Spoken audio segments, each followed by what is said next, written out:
хөөсрөө дасгаж авчих. Японд л хөөсөрдөг шүү дээ. Тий зүгээр шууд онголго. Зоригтой. Яг эр хүн зоригтой. Тэр зүгээр гоцсон. Угаасаа ингэхэд зориулж юм гэж. Одоо ингэ хөөсрөх юм болов? Хөөсрөх. Одоо чи зүгээр юу? Одоо зүгээр тэгээд хийхгүй. Харин наад чинь ямар гинэс хийж байгаа шүү дээ. Гинэсийг бол тэгж хийж болно шүү дээ. Мэдгүй. Игцэн яваад байгаа лөө. Би тэгээ өмнөх юугаа үзэхээр нэг юм асуух гэж хитэн 7 юм асуугаад тийрээд заяа. Тэгээд амар ядраатай юм л. Би тэгээд өнөөдөр пив ууж байгаад яриад үзүүлсэн арай жоохон гайгүй байж магадгүй. Чи уг нь яг подкастаа эхлэхээс өмнө нэгийг шаачих хэрэгтэй байсан байхгүй. Тийм. За дүүрсийг эхэлсэн тий. Үгүй гол нь энэ бараа тоорны цаанаас миний нүур харагдаж байна үү. Тэндээс ингээ бүтэн камер өөртөж. Үгүй эндээ яриад байгаа. Энэ угаасаа нэг камер чухал биш тий. Би подкастт зориулж яриад байгаа чинь та хоёр ямар сонирм. Энийг ярих хэрэгтэй гэж байна. Тий. Үгүй энийг ань гоё оруулал амар гоё идэх. Иймэрхүү гоё чөлөөтэй юм. За байж одоо тэгээд юу гэж хэлэх вэ? Цаанаа тавьчих. Үгүй яах вэ? Хэрэггүй. Одоо буу юм болно. Тий хэрэггүй. Зүгээр л эн чинь жоог бохгүй. Та хоёрыг бас роустлууд нь штэ. Шараад байгаа бохоо гэдэг гэж. Хөрх юмтай. Чаавас та. Тий. Одоо юу гэж хэлэх вэ? Амар хэцүү юм ингээд. За сайн байцах нөө подкаст эхэллээ ч гэх юм уу тий. Тэгсэн. За байж одоо нэг тэр ихний хэсгийг аягүй цэвэрхий хүчээ заяа та.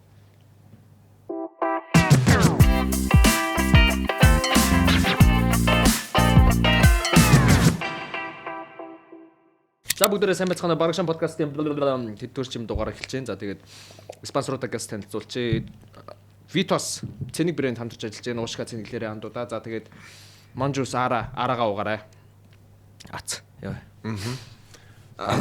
Тэгээд дээрэс нь за Асахи шахав би зүгээр пивний зүгээр л гаж донгодлдог шах. Тийм үү. Түүнш ивент идэх биш юм уу тий? Тэр хилээд хэрэггүй гэсэн. Тэр хилээд хэрэггүй гэсэн. Мэдгүй. Гэхдээ яг энэ би яг энэний цаанаас харагдаж байна.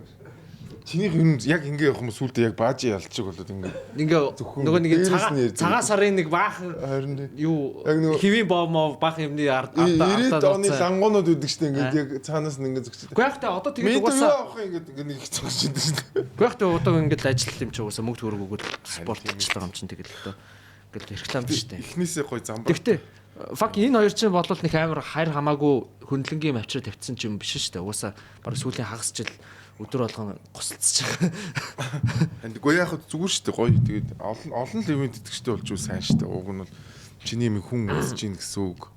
Чамайг бас хүн тоож харж гин гэсэн үг шүү дээ. Сони юу вэ? Амраах. Үгүй. Хүч чи нэр найз охин мөхөнтэй усна уу? Найз охин мөхөнтэй усна. Гэхдээ сүлд баг болцсон. Болцсон. Гэхдээ нөгөө нэг юу аахгүй. Янз бүр болж хэмжээгүй байгаа юм тийм. Постч мослоогүй. Тэгсэн тэгээд зүгээр үерхлийн төвшөнд явж байгаа юм уу? Хамтран амьдарч байгаа. Тэгвэл ер нь бол аль эзэн асуудал бол шигтгэцсэн нөө тий. Яа үгүй болоог байгаа. Юу тийм амир гяндар удаан тэгж удаан явна гэж. Гүг энэ чинь айгу саяханаас байхгүй да. Айгу. Тэгэл ямар ч байсан найраал бас нэг явжлаа. Чи нэрийг гэртээ аав ээжтэй амьддаг төлөөр бас штэ. Хэцүү байгаа тий. Ямар орой дагуулад оролтоо биш. Буудлын орох гэхээр мөнгө байхгүй байгаа. Ямар нөгөө охины ажилтай байна ш. Чи тэгэл яагаад юм сухсраал байна. Өний дэлгэн шавтарч байгаа юм шиг. Ацаац гэж. Яа. Ер нь бол хамгийн гол хэрэгцээг эхлээд хангах хэрэгтэй шүү. Подкастаас өмнө эхлээд ядаж нэг сухсарчаад. Юу яриад. Яа. Ахаар нь сонин сайхан явах те. Тэгэл шинэ жилийн хөтөлбөртөө амар ядраал сүүлдээ бүр ер нь шинэ жил болгоно бол шинэ жил хурдан дуусаасаа гэж бодох юм дөө. Цагаан сар урданд ер нь том болох гэдэг. Үгүй цагаан сар болохоор харин надад амар гоё байна шүү дээ. Цагаан сараар би харин ч гоё амар гоё санагддаг. Цагаан сарын үнэр нь надад амар гоё. тэр нэг гоё шар тос те. Тэр нэг хоньны мах те. Тэр нэг мах шар тос цагаан эдэний үнэр холилдод үнэрч байгаа үнэр амар гоё. Тэгээд дарамт багтаа одоо сүүл дээрүүд бол амар хэцүүсэн орсон айл болгон шахаал бууцэд гэл баг хордлого болоод чацах савируулал амар юм болдог гэсэн чинь одооноос бас хүмүүс ч айгуугаас соёлжоод за нэг бууз би айлд ороод нэг л бууз ичж байгааг л айгуугаа ойлгож мойлгоод тэр нь тааруулаад хуучин ч баг 6-7 шуудаа арай 6-7 ш 3-4 шуудаа бууз мууз идэг гэсэн чинь одоо ч бас танагтай ядч нэг шуудаа ер нь хүмүүс нэгийг л идэн битнэ гэдэг. Тэгээ одоо зүгээр тэр нэг тэмдэглэж байгаа арга барил муулахаас ш заавал баярын их амар явах шаардлага байхгүй. Харин тийм. Үгүй би бол тэгж бодож байгаа. Одоо ингээд угаасаа юм чи ингээд соёлжол явд юм. Одоо намайг баг багт чинь амар сохтуу хүмүүс ингээд годамжаар ингээд дээлтэйгээ хоёр явж. авдар арх аваад баг хүрдгүү байсан байгаа даахгүй. Одоо бол 2 шил арх дуусахгүй шүү дээ. Тавьчин орж ирсэн хүн болго баха машинтай явж уухгүй шүү гэдэг ингээд. Тэгэхээр ингээд соёлжод байгаа. Гэхдээ тэр уул бовоо авч үлдэх хэрэгтэй тий. Ууц нөгөө шүүс мүснийхаа соёлыг авч үлдэх хэрэгтэй. Тэр цагаан эдээ, тэр зологдог, тэр дээл өмсдөг бол заавал байж байгаа хэрэгтэй. Яг Монгол уламжлалаа бол бид нар яг бусдаас ялгарч байгаа юм бол аваад үлдэх. Яаж нэг хамаатан мамаатнаа ядч нэг ямархан хүмүүс байдгийг нэг ер нь мэдчих авахгүй болсон эвгүй шүү дээ. Харин дараа нь юу дараа нь очоо үерхсэн чинь хамаатантайгаа үерхсэн тохиолдол гарч байна. Үе би танаа эмээгийн дүүгийн хүүхдийн ачин штэ гэж мэгтэй. Та намайг бүртгэн өмнөг бүртгэж байгаа хэлсэн шүү дээ. Ер нь мэдхгүй би бол бүртгэхгүй бах уу. Би бол бүртгэн гэдэгт амар итгэлгүй болсон сүултээ тэгээд бууж гисэн үү. Дээд шүүгч хуйлаад авцсан журам гаргацсан. Тэрэндээ одоо бүр өөртөө ирдэж мэрдсэн. Мэдгүй би бол баг сүултийн чи хууль тогтоодог, хууль дагж мөрддөг байгууллага юм уу? Эсвэл өөрсдөө хууль гэд бодсон юм уу гэдээ бүр гайхаад байгаа шүү дээ. Хуулийн дээр 801-ээс багахгүй гишүүний гарын үсэг гэж бичсэн байгаа. Шууд дээд шүүх тэрийн шууд давж тайлбарлал 801-ээс их болон багахгүй гэдэг. Яг 801 гишүүний. Тэгээ сая бид нар чинь бүр бүх юмаа ихнээс нэг л маш их хөрөнгө зардал гаргаад тэгээд нөгөө бүр баталгаажуулаад шууд ийм Монголынх нь нөгөө юу байгаа шүү дээ лавлагааг нь бүр арт нь ингээд бүр хөдөж өгөөзөө.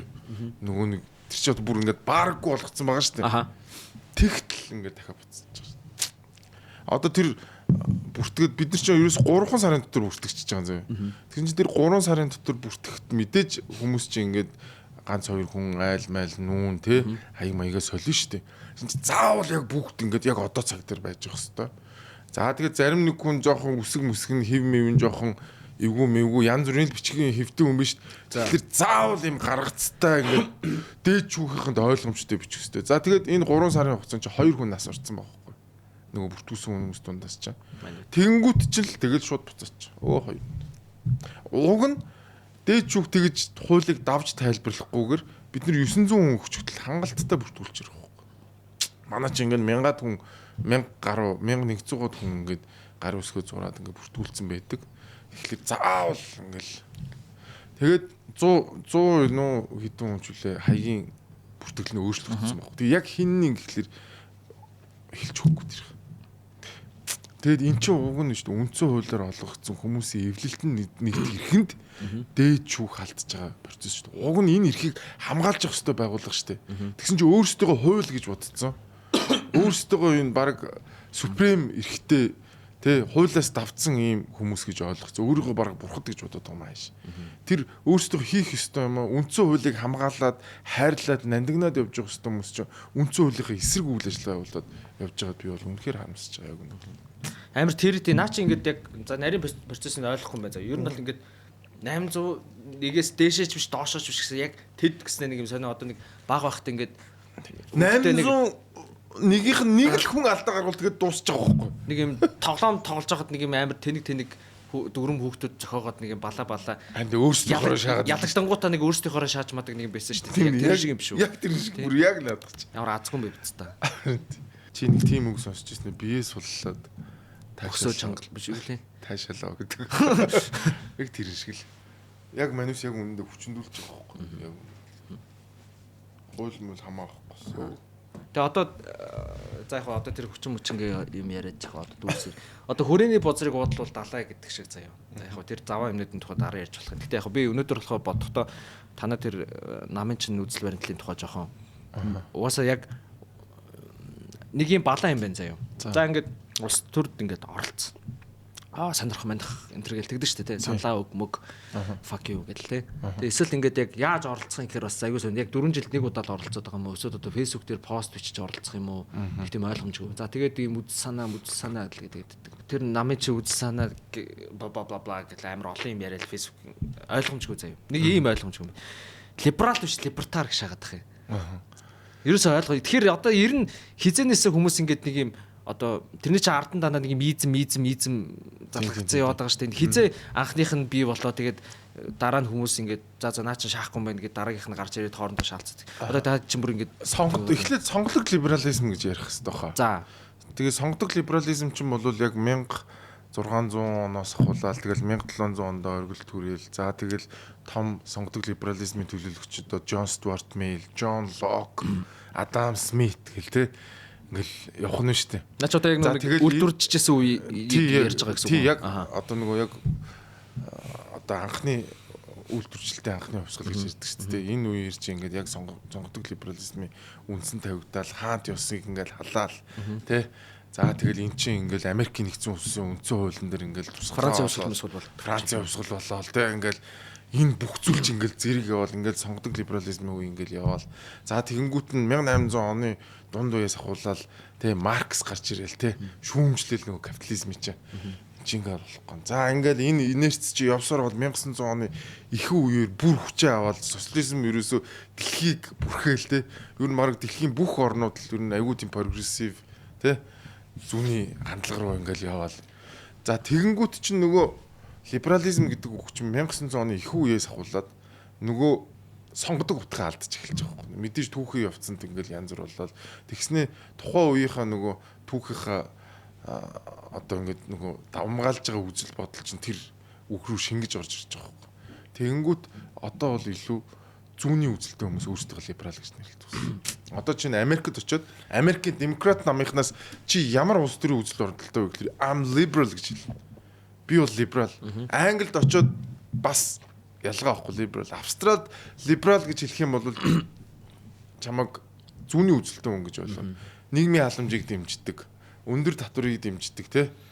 Нөгөө нео марксист маягийн юм үзэл хандлагатай прогрессив хүн байна гэж чамаг хана. Одоо бол илүү барууны үзэлтэй хүмүүс өөрсдөө консервативуд гэж нэрлэж байгаа шүү. За яг би бол classic liberal гэх юм бол бас ойлгож магадгүй.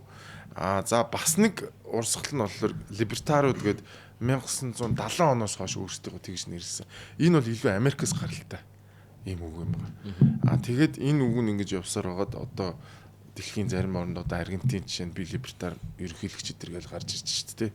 Ингээд явсан либертар гэдэг үг бол ийм нэн шин ойлголт юм байгаа шүү. Тэгээд энэ консерватив үзэлтэйгээ зарим талаараа нийлэн, зарим талаараа нийлэхгүй тий ингээд улс төрийн үзэл нөгөө христийн шишин чинь ингээд амар олон урсгал болцсон байдаг шиг. Тэгэл ингээд нэг жижиг юмнуудаар ингээд салаал явна. Яг нь ерөнхий тий чөлөө зах зээлийг дэмжиж, уламжлалаа хадгалж хамгаалж гэдэг юм уу тий. Иймэрхүү юмнуудаар ингээд нийлдэг нь ч байгаа. Энүүгээрээ бас нийлэхгүй либертар болж байгаа. Үгүй энэ хувь хүний их чөлөөж байгаа шүү дээ. Марихуаны одоо legalize болгоё. Гей лесби хүмүүсийг бити авчин гадуурах гэдэг тий.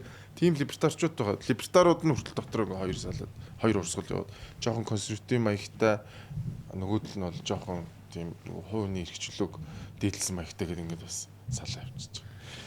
Тэгэхээр нэг подкаст нар бол ойлгоход айгүй хэцүү. Тэр их юм шүү. Дунд нь орж ингэж ойлгож явж ижил явах бах. Би зүгээр яг ингэж бодож байгаа. Яг мэдээж жирийн ажил хийгээд явж байгаа хүн ингээл заавал нэг ингээл энэ нь либерализм юм байна, энэ нь либертарианизм юм байна, энэ прогрессивизм юм байна, энэ нь нео марксизм юм байна гэдэг ингээд амар заавал яах албагүй шүү дээ. Зүгээр улс төрт явж байгаа хүмүүс нь энийхээ ойлгочдөг байгаасаа л гэж бодож байгаа. Тэгэх юм бол айгүй амар. Тэгээд нөгөө нэг юм улс төрийн нөгөө ялгаануудаа бас ойлгож. За би бол чөлөө зах зээлийг дэмждэг. Би бол татвар багасгахыг дэмждэг хүн, тий? Миний цалингаас би маш өндөр татвар авч яах гэж бодож байгаа. Тэгэхээр энэ татварыг багасгах хэрэгтэй. Тэгэхээр би бол илүү жоохон баруун талтай байна. Гэ зүгээр нэг ийм энгийн юмнуудаа ойлгож байна. Би соёл уламжлалаа хадгалахыг хүсдэг тий. Монголчууд бол бусдаас ондоо авах хэвээр соёл уламжлалаа хадгалдаг энэ үзэл баримтлал илүү жоохон баруун талтай байна. Тэ? Иймэрхүү юмнуудаа ойлгол тэгэл тэр үеэр яг энэ юм одоо татвар буулгыг төрийг цомгохдгоё тий. Хитрхи олон дарга байна, данхар төр байна тий. Улс төрийн эрх мэдлийг багасгахыг гэж байгаа хүмүүс нь бол эдгээр бол баруун талтай юм байна. Эсрэгээр татвараа нэмээ, халамжаа яа тий төрийн эрх мэдлийг нэмэх замаар нийгмийн тэгш байдлыг бий болгоё гэж ярьж байгаа хүмүүс бол эдгээр нь бол зүүнийх нь юм байна. Тэгээд ингээд энгийн маш энгийнээр ойлгочдөг багтал болчихно шүү дээ. Америкт ингээд очингууд чинь улс төрийн айгүй том маргаанууд байгаа шүү дээ. Pro choice юм уу, pro life юм уу? Зэвсэг эзэмших юм уу, эзэмшихгүй юм уу те? Татвар нэмэхгүй нэмэхгүй юу гэдэг ингээд энийгээр ингээд хүмүүс ялгараад хоёр багтаад refugee дээр ямар бодлоготой байх ингээд хоёр. Тэгээд ямар ч зүгээр долоон буудлын Джон байсан ч долоон буудлын тий заавал долж юм те. Долоон буудлын Сара байсан ч жоохон дээр Библийн нэр мэрэж байлээ те. Сара байсан ч нэг тэр юмнуудаа ялгчаад байгаа байхгүй. Манад бол ялахгүй шүү. Нэг нөхөр нь гарч ирэл халамж амлангууд нөгөөх нь давуулж халамж амлал. Тэгэл нөгөө хүмүүс нь бүр сүултээ энэ улс төр гэдэг нь ийм юм багтаал гэж ойлгоод яваад байгаа. Бидний гол ойлгуулах гэдэг юм бол зүгээр ядаж энэ анхан шатныхаа нэг юм ачаасаа. Тэгээд ер нь бас сүүлийн үед бол хүмүүс айгүйг ойлгодог шүү дээ. Одоо бас нэг баруун зүүнний нам гэдээ яддаг болчихлоо тий. Манайх барууны нам бидтэй гэл тий. Хүүшээ хүн нам чин барууны нам гэчээд одоо яахлаарэ ийм болчваа гэл те. Прагматист нам болчваа гэж мэгэл те. Прагматизм гэдэг чинь өөрөө ямар ч үзэл бодлого байхыг л хэлж байгаа шүү дээ. Тэгсэн чинь тэрийг зүгээр ер нь бол янхан байна л гэсэн үг байхгүй юу? Яг үнийг. Би манай нам янхан нам шүү гэдэг шууд ингээд зарлчихж байгаа байхгүй. Нөхцөлөө тохируулаад survive хийнэ гэсэн үг шүү дээ. Прагматизм гэдэг чинь нөхцөл байдалтай тулгуурлаад ямар нэгэн хатуу чиг шугам үнэт зүйл бодлого хамгийн амар. Бодлогогүйгээр янхантнаа л гэсэн үг. Айгу би бүр одоо энэ нэрнээ тийш тийм ус төрөөс сэдвэр асуусан амар тэнэг асуулт гэж магадгүй те. Яагаад энэ үзэл баримтлууд чи ингээд ийм ертөнцийн зүгээр ингээд боогдцээ нэгдүгээрт. Одоо ингээд барууных зүүнийх тэр ингээд ямар нэгэн одоо энэ түүхэнд ингэсэн учраас ийм болсон гэсэн асуудал ингээд байдаг. Асууд энэ ардаас дахиад нэг амар тэнэг асуулт байгаа зэ. Бас ингээд баруун зүүнний үзэл гэж байгаа юм чи магадгүй урд хойд ч юм уу. Баруун урагшаа ч юм уу, нэг зүүн хойшоо ч юм уу. Тэгээ энэ үнэхээр тэнэг асуулт. Яг англи хэлэн дээр бол east west шүү дээ. West үзэл east үзэл гэж ярьдаг шүү дээ. Right wing left wing гэж ярьдаг шүү дээ. Тэгэхээр яг энэ бол илүү нөгөө юу юм шиг парламенттай холбоотой юм шиг. Парламентд ингээд баруун талдаа right баруун гар талдаа нөгөөдөл нь суугаад зүүн гар талдаа нөгөөдөл нь суудаг. Анаас бүр аль дээр үеэс одоо угшилтай юм ярьдаг гэсэн үг. Илүү парламентын засаглал үүссэнтэй холбоотойгоор right left гэж ярьж эхэлсэн юм шиг. Яг хааман байсан ч гэсэн тэр үе чинь ингээд парламенттай тэгээд ингээ хоёр тийм ер нь бол англиас үүсэлтэй болов гэж би ойлгосон шүү. Яг үүндээ зүүнний үзэл чинь одоо бидний ойлгодгоор баруунд гарсан үзэл шүү дээ. Яг жинхэнэ зүүнний үзлийн өлгий чи өөрөө Европ шүү дээ. Тэ анх Германд тэ энэ Европт энэ зүүнний үзэл чинь ингээд үүсэж байгаа байхгүй. Яг ингээд бид нар ингээд харангууд яг үүндээ баруун чин баруун биш зүүн болчиход байгаа байхгүй. Тийм. Тэнгүүд одоо ингээд одоо яг нэг хилний юм зүрх гарч байгаас манайх чинь баруун бол баруун шүү дээ. Тэнгүүд тэнцээ чи right west гэд хоёр үг байгаа. Газар нутгийнхаа юуг болохоор west чинь ингээд сууж байгаад ячвал энэ right энэ left гэж хэлж байгаа байхгүй. Right hand left hand гэдэг гэж байгаа шүү дээ. Түүнээс west hand east hand гэж нэрлэдэг шүү дээ. Ямар тэнийг юм те. Манайх ч болохоор баруун гар зүүн гар баруун зүг зүүн зүг л гэж яриад байгаа шүү дээ. Тэгэхээр чи энэ нөгөө хилний бас юм яваад байгаа шиг. Тэгэхээр одоо та нар анзаараараа ингээд баруун сургууль төгсөөд ирсэн хүн гэд ярингууд дандаа нэг зүүнний үзэлтэй залуучууд сууж байгаа. Одоо манай Батнаар. Үгүй нэрээ. Улаан зүүнтнүүд баг коммунистууд сууж байгаа. Тэр яагаад тэгэхээр одоо энэ манай монголчууд дандаа энэ барууны дандаа зүүнний школ заадаг сургуулиуд дээр очиж суучдаг. Одоо Харвард зүүнний сургууль, Йейл зүүнийх демократ намынхныг бэлддэг сургууль шүү дээ. Тэ? Харвардын одоо хамгийн том профессорууд дандаа том нео марксистууд тэ зүүнтнүүд одоо жишээ нь хэн биш тэ нөгөө John Rawls гэдэг байгаа шүү дээ. Justice Theory гаргасан. John Ross ч Harvard-д шүү дээ. Тэгээ чинь Harvard-ын бүр урдаа хуурдаг профессор John Ross ч. Тэ зүй ёсны онол гэл бас л нэг нэлийн одоо Америкийн ардсан намынхны одоо хамгийн том үзэл санааны нэг юу болол явж байна. Гэх мэт чинь тэгээд манайха одоо чинь манад George Mason University ярьж байгаа юм байхгүй. Уг нь том сургууль Вашингтонд байдаг. Яг барууныхныг бэлддэг сургууль байхгүй. Барууны үзэлтэй right wing гаруудыг бэлддэг тий. Эдийн засгийн сургууль нь хайкин школтой тий. Тэгэхэд яг John Ross-ийн сургууль ярьж байгаа юм байхгүй. Тэгээд нөгөө л нэг мэддэг Yale, нөгөө л Harvard, нөгөө л дандаа зүүнний сургууль.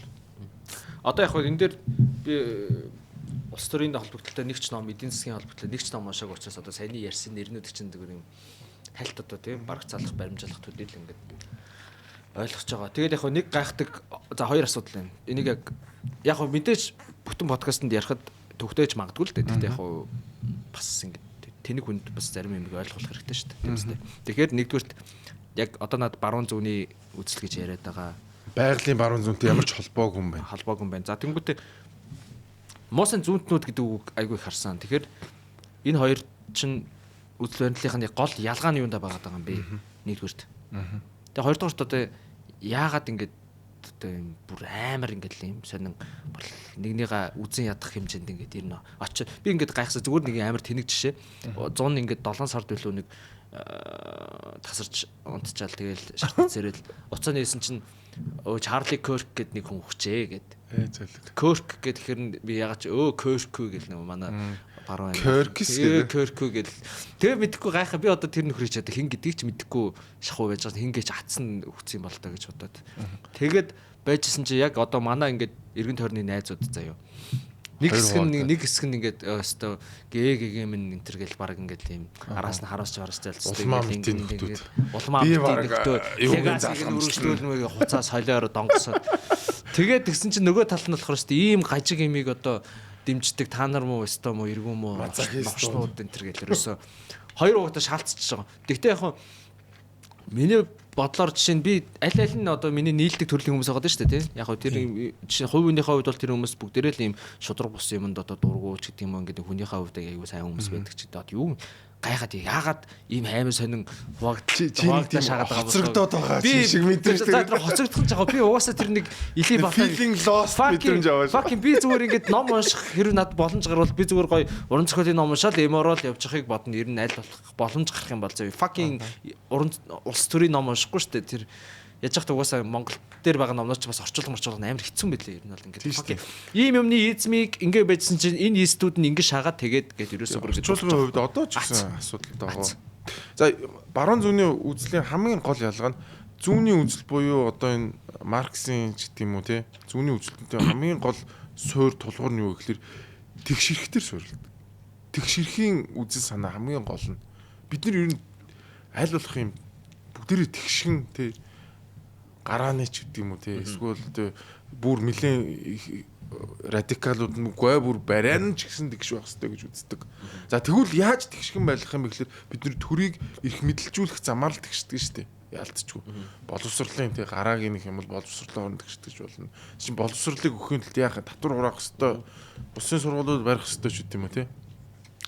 За тэгээ бүр хүндрэх юм бол нөгөө төрийн их мэдлэл чинь томроо. За тэгээ төрийг томруулж яах юм гэхээр мэдээж татвар авахгүй болохгүй шүү. Татвар авч ижил энэ хүмүүсийг тэгшдэг хэрэгтэй байхгүй.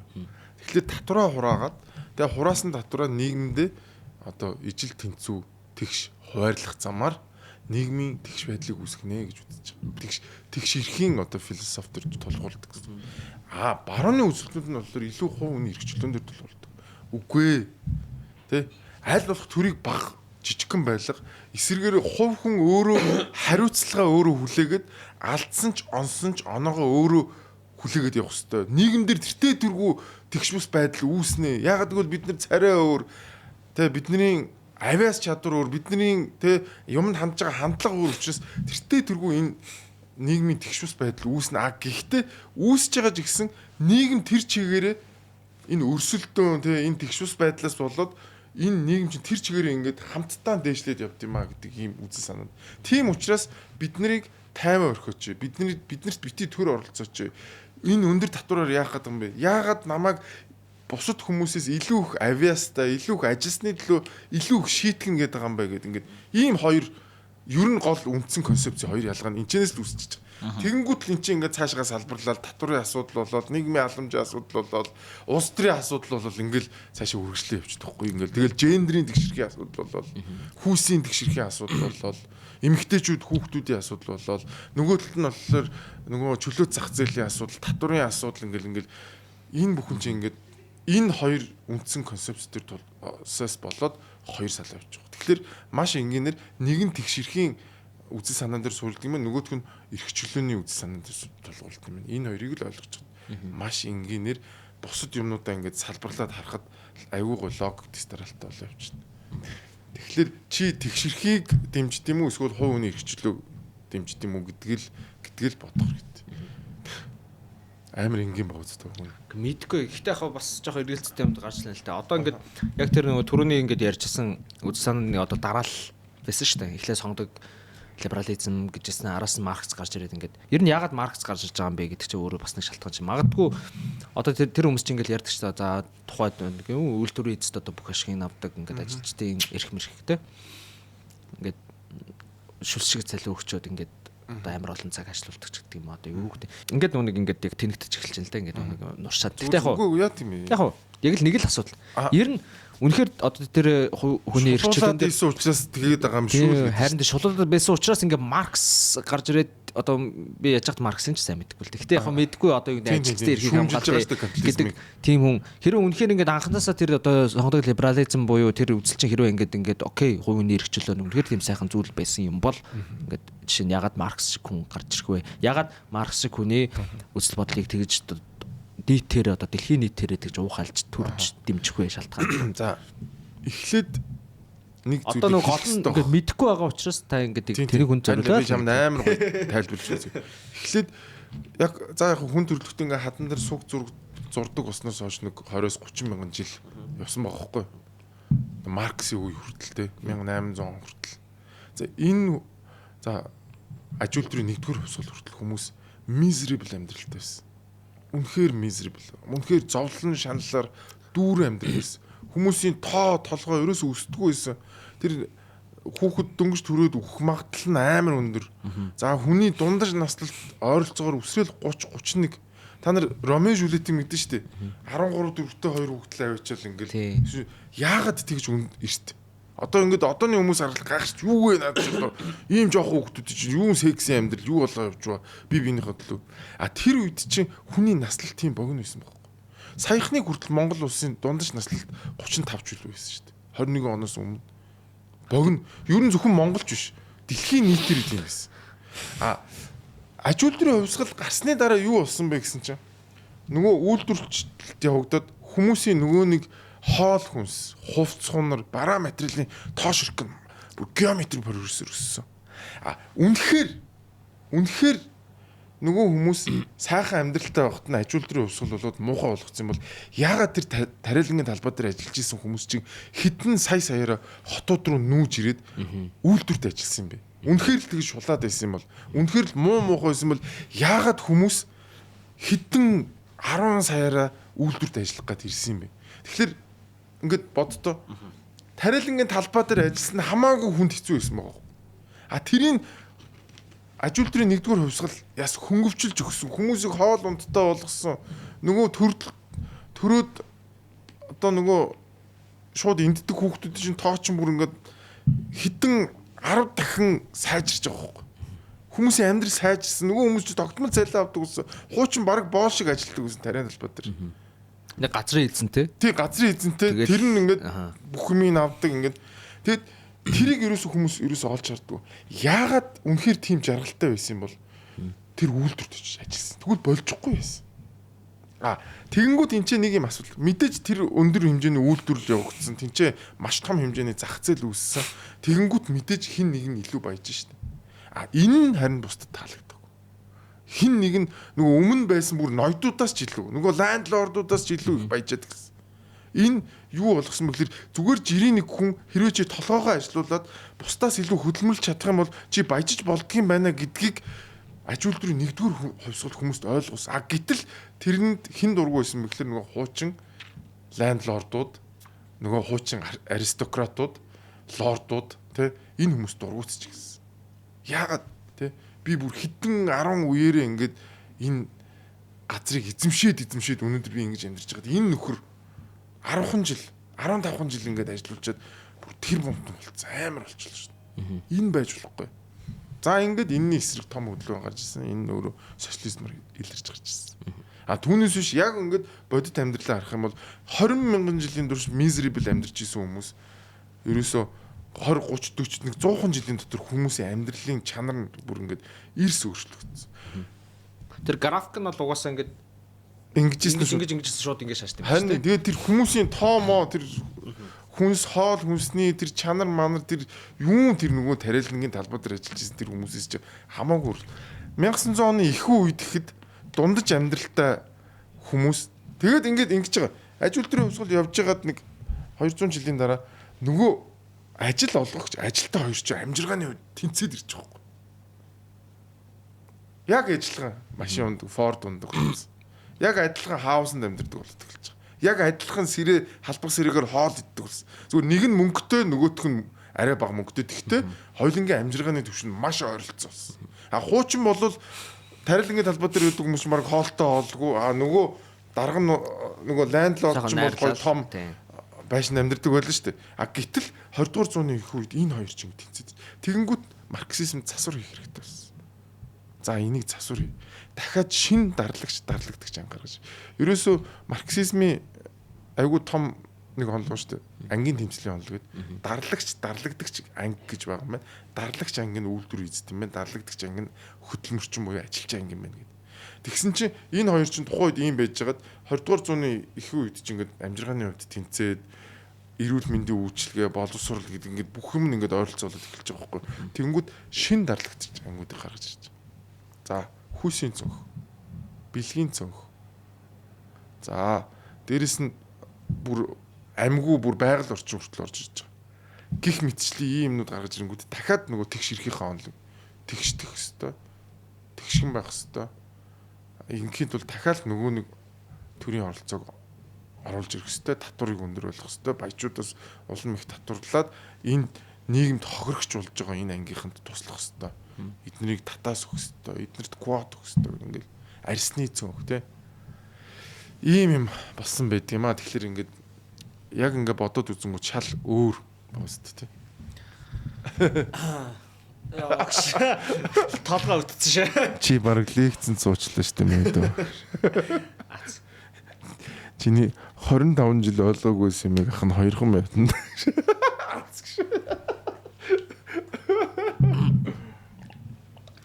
Яг тэ тэгэл ингээл төрчлөөд гарууд ойлгохгүй юм биш үү? Ойлгохгүй ч шүү дээ. Тасахгүй гэдэг яг тэ.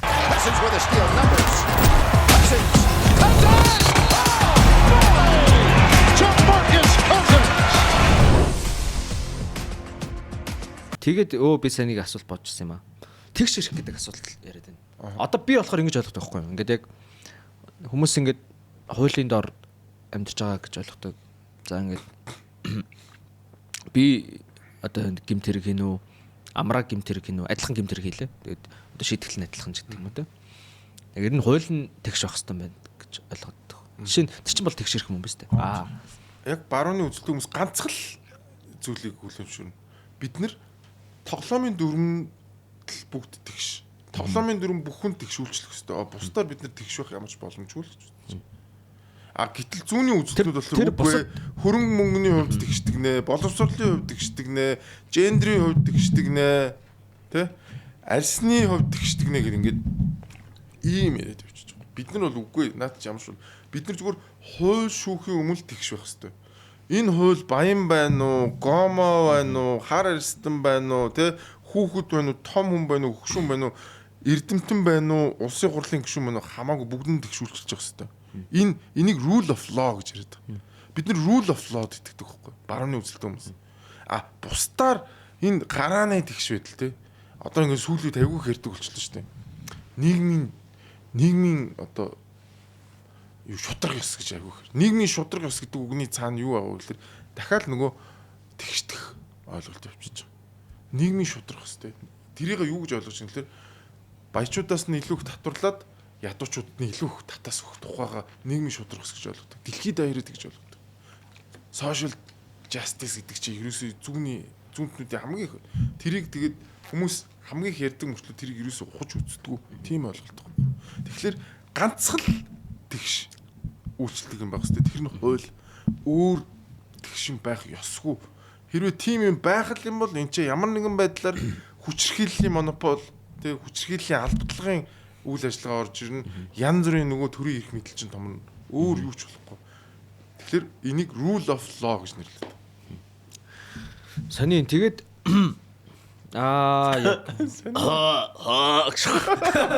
Өлж шачихгүй те. Тэгэхээр наанаас чи нэг хүн зээ ядаад ахаар юм одоо хайгаад.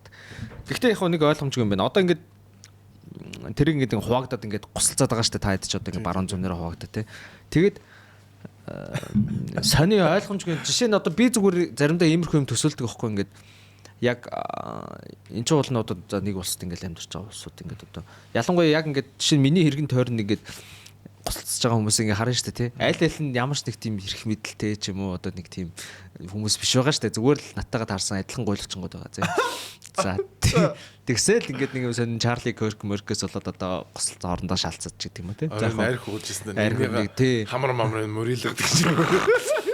А тэнгуут чи ингээд миний зүгээр ингээд ойлголтоор болохоор ингэж боддог байхгүй юу? Одоо ингээд энгийн хүмүүс зүгээр ажил хийж байгаа ч юм уу за эсвэл ингээд юм ядуу хүмүүс ч гэдэг юм уу ингээд тэр чинь нийгмийн амар олон бүлэг байгаа шүү дээ. Яг тэр дунд нь янз янзын хүмүүс байдаг л ахалт. Гэхдээ яг миний бодлоор бол зүгээр ингээд төр зүгээр өөрийнхөө эрх мэдлийг ингээд аль болох одоо урт удаан настай ам бүх байлгахын тулд тэр доор байгаа нөхдүүдийг ямар нэгэн байдлаар дандаа хуваагаад гэрчээд ингээд хооронд нь шалцуулаад байдаг гэж зүгээр тэгж санагдтiin ер нь бол тэнгүүд энэ хоёр үзэлт чинь ингээд за зүгээр яг та өөрөө ингээд эсрэг одоо барууны үзэлтэл гэж байна. Гэхдээ яаж зүүнний үзэлтээс ингээд авах юм үнэхээр байдаг юм уу? Эсвэл ингээд барууны үзэлт чинь сул тал яг юу байгаа юм бэ? Яг одоо нийгэмд яг ингээд хэрэгжүүлээд яг тэр үзэл баримтлалыг дагаад яг нийгмээрээ тэгж амьдрахад тий. Жишээ нь одоо зүгээр миний зүгээр төсөлж байгаа юм болохоор юм байгаа. За тэгш гараа мараа энэ төр гэж ярьж штэ тий. Гэхдээ үнэхээр зүгээр ингээд яг энэ хоёрыг би жишээ зүгээр холчлоо гэж бодъё л та. Ингээд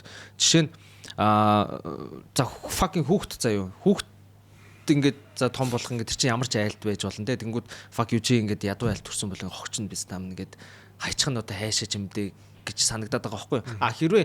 Хэрвээ тийм яг өрсөлдөөн дээр суурилсан тийм алцаан дунд одоо юу гэдэг нь ингээд өөртөө шанцсараа амьдрцгаа гэх юм бол тэр бол ингээд одоо ажил хийх чадвартай толгой тархин ажилдаг тийм хүмүүс байх юм бол тэдний хооронд нь алцуулаад харин тэр нэг хүүхдийг бас нэг тийм төрлийн юм хүн байж болтгүй бах та гэсэн тийм гайхдаг юм байдаг аахгүй. Тэгээд яг одоо жишээ нь тэр халамж таалж болгоно гэл халамж хавт гарлаа ингээл ийм тийм хитрхи халамж одоо халамжаас болж ажил хийх сонирхолгүй байна гэж яриад байдаг шүү дээ. Мэдгүй одоо ингээд Монголд яг үнэхээр жишээ нь ажил хийхгүй байхад яг ямар халамжууд сард хэдэн төгрөг өгөөд яг тэр хүнийг одоо ажил хийх сонирхолгүй болгоод идэм болоо гэдэг ч юм. Энийг юм сонин яг тэнд нэг үзэл санаа байгаад байдаг. Энд бидний нэг ац амьдрал байгаад байдаг. Энэ хоёрыг одоо хооронд нь яаж холбомоор ч юм дээ. Гайхаад ойлгодог юм.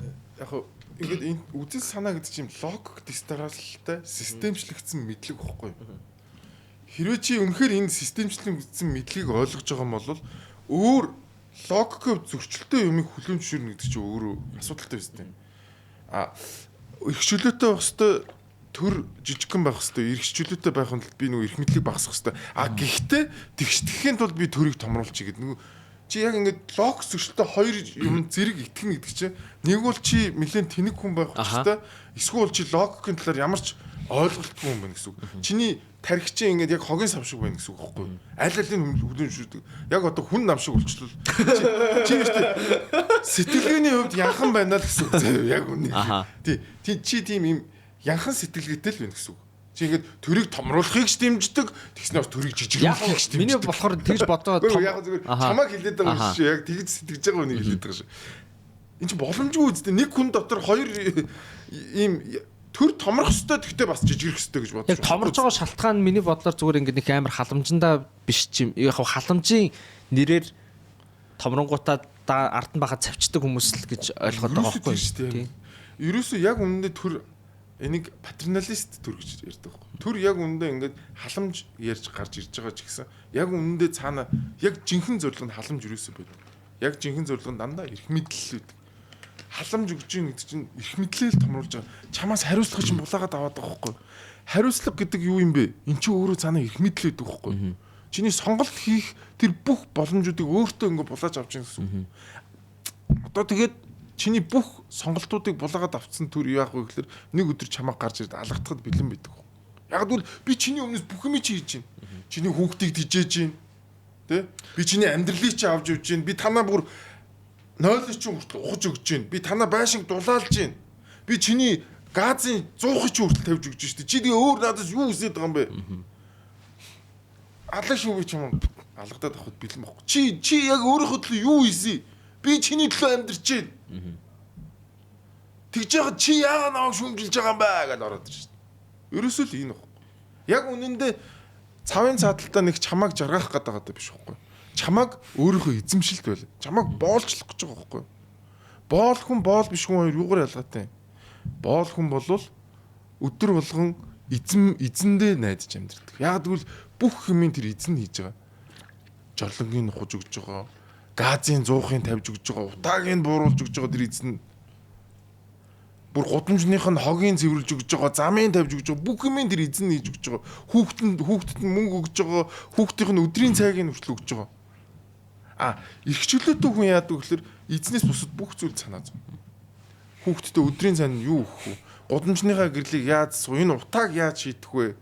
Энэ замын төгжрлийг яах вэ гэдэг энэ хувь хүн өөрөө өөр ингэж асуудал тавих тусмаа чи боддоо илүү тэр хүн хөгжнөө дөө. Яг тэгвэл тэр хүнд илүү их прешэр байна, илүү их дарамт байна, илүү их олон зүйлийг шийдэж чинь. Шийдэх тусам тэр хүн яг хөгжин шүү дээ. Алдаа гаргаж магадгүй. Гэхдээ тэр алдаан тэр хүний цаашаа хөгжих боломж болдог. Тийм учраас яагаад төр давамгаалсан нөгөө халамж давамгаалсан газрууд нь хөгждөггүй илүү нөгөө хувь хүний эрхчлөө, хувь хүний сонголтыг зөндөнд тавьсан орнууд илүү хурдтай бүр геометр прогрессор хөгжөөд идэх шалтгаан ерөөсөө л хүмүүс нь өөрсдөө сонголтоо хийж өөрсдөө хариуцлага хүлээж явдаг учраас тэр нийгэм хурдтай хөгждөг, хурдтай сурдаг байхгүй да. Чи халамжлуулаад ивэл юу сурах юм бэ? Гэхдээ яд чана танаа хүүхдэд мөнгө өгөхгүй байхад л чи толгойч ажиллаж эхлэнэ шүү дээ. За хэвээр өнөөрөө яах вэ? Яаж мөнгө бол? Хүүхд чи мөнгө өгдөг за яах вэ? Өнөөдөртөө гэртээ байчуу. Гэртээ тэргүү 100 сая төгрөг ороод ирнэ гэл эхлэнэ шүү дээ. Энэ хоёр хүний толгойн ажил чал өөр болж эхлэн дээ. Нэг хүн ядч гараа за бүр болохгүй л нүүрс зөөе. Тэ? Болохгүй л гараа зам цэвэрлэе. Ядч нэг оймс гараа зараад үзье. Тэгэхгүй хүүхэд хоосоо онлоо гэд. Энэ хүн чинь ингээд хөгжөөд толгойн ажиллаад байгаа байхгүй. Нөгөө халамжлуулаад байгаа хүн чинь толгойн ажиллахгүй шүү дээ. Яг нөгөө аав ээжиндээ амьдэрдэг хүүхэдтэй адилхан байна. Намайг ирсэн шүү. Нэр чи бодлоо хамаг юм чинь бэлэн байгаа юм чинь нэг толгойгоо ажиллаад байгаа шаардлага байхгүй. Яг чи өөр дөрөв битүү хүлээж аваад бусад залуучуудыг хараарай заа.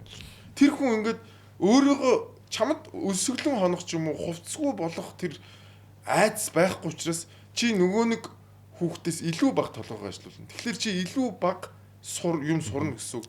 Чи илүү бага хөгжинэ гэсэн үг.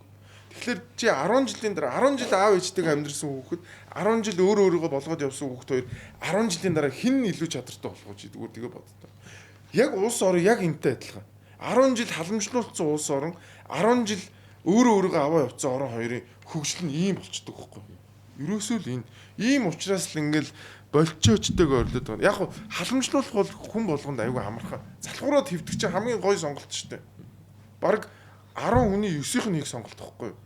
Яг өөрийнхөө амьдралыг мэдээд аваад явъя гэдэг чинь хамгийн хүнд шийдвэр. Өнөөдөр шууд ингээд цүнхээ аваад аав ээжээс гарна гэдэг нь хүнд гэртээ өвчжсэн амар байхгүй яг үнэ хэлэхэд. Тэгэхээр чи хүндийн сонгоод байгаа юм уу хөнгөний сонгоод байгаа юм?